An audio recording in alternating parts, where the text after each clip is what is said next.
Me and a couple of my buddies had just finished clubbing. I was supposed to sleep at the hotel that night with the rest of my friends, but I received a text message earlier that evening. Apparently my colleague had mixed up and lost some important paperwork that I had done earlier that week, so I was requested to clock in the following afternoon. As you might have guessed, I wasn't using my car that weekend, so I had to request an Uber. It took the driver a bit longer to arrive, as the closest Uber was like nearly over a mile away. He eventually arrived though. Immediately when I got in the car, I was hit by an intensely smell that was so strong it gave me an instant headache.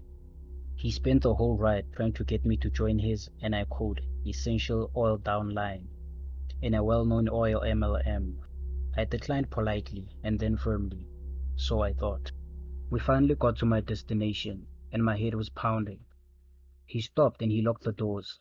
He told me that he wasn't going to let me out until I gave him my email address. I kind of chuckled before unlocking my door, and he immediately locked it again, then pressed the child lock button so that when I opened the door it wouldn't budge. I was shocked and scared, and he repeated that I had to give him my email address and handed me a notepad and pen. I made one up and dashed out of there. Immediately reported him. A couple of weeks later, he somehow found me on Facebook and sent me a friend request.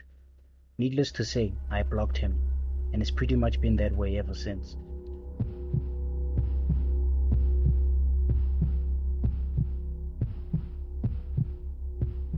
I recently just lost my job due to the coronavirus pandemic.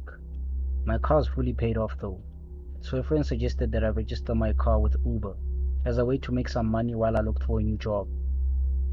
Fast forward nearly a year later, I had just done my final trip for the evening when I saw a request around the area I was in. I wanted to cancel the trip, but looking at how late it actually was, I felt kinda guilty leaving someone all alone in the street at that time of the night. So I accepted the trip and went on to go pick him up. I arrived at the pickup spot to see a man in full formal uniform who looked like he was in his 40s. He hopped in the back seat, shut the door, and just stared ahead, not saying a damn word. At this point, I was already regretting my decision to pick this guy up. It was a 15-minute trip.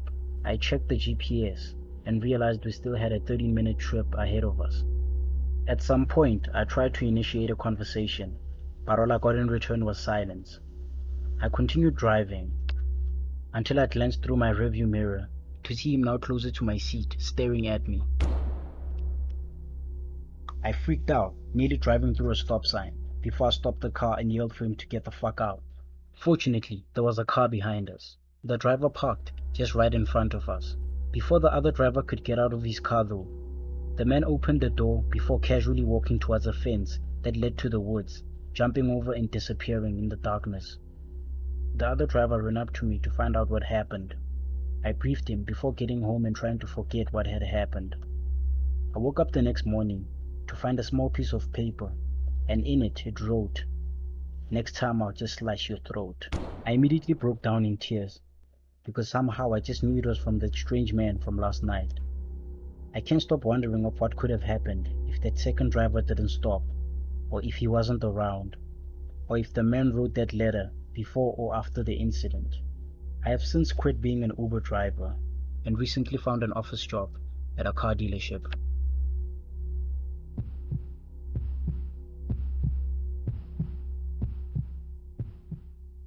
This is my older sister's story, and it happened over 2 months ago. My older sister has always been a sports person. Athletics, soccer, tennis, you name it. One Friday afternoon, she had just finished soccer practice. My dad was supposed to come pick her up, but he later found out that he would have to meet up with a big client that afternoon. My sister had no choice but to request an Uber. The driver finally arrived. He immediately asked my sister if he could pass by the gas station. My sister didn't notice anything suspicious about the guy. He looked like he was in his late 20s, nicely dressed and polite. She responded with a "no problem" before they were on their way to the nearest gas station. They arrived at the gas station. The guy hopped out, went behind the car and popped the trunk. It sounded like he was twisting something. Have you ever heard that squeaking sound that a rusted tap makes when it's being forcefully twisted? That's the closest explanation that she could give to herself at that moment. He shut the trunk, locked the doors, and walked inside a quick stop. She immediately tried to call him out for locking the doors, but he continued to walk right into a corner store. My sister immediately started feeling dizzy, and it was at that moment that she realized she was being gassed. She started banging on the car windows, yelling for people passing by to help, until a Hispanic male who was walking by heard the pleas for help coming from inside the car. She immediately told him that there was gas in the trunk and that she couldn't breathe. He quickly reacted by breaking the back window with a brick and safely pulling my sister out the car once it was safe to do so. My sister, who was now half unconscious, told the man everything. The cops were called, and it turns out that the Uber driver had booked it. The garage camera footage was revealed, exposing the man's identity. The plates were tracked, and it turns out that the vehicle had been stolen earlier that day. It was never reported because the guy that gassed my sister turned out to be the owner's cousin. He turned himself in later that day and was charged for attempted kidnapping. A car theft charge was later added on top of his existing charges. We're still awaiting trial, as this happened only recently. My sister still thinks of how close she got to being kidnapped that day, and wonders what the man's plans were.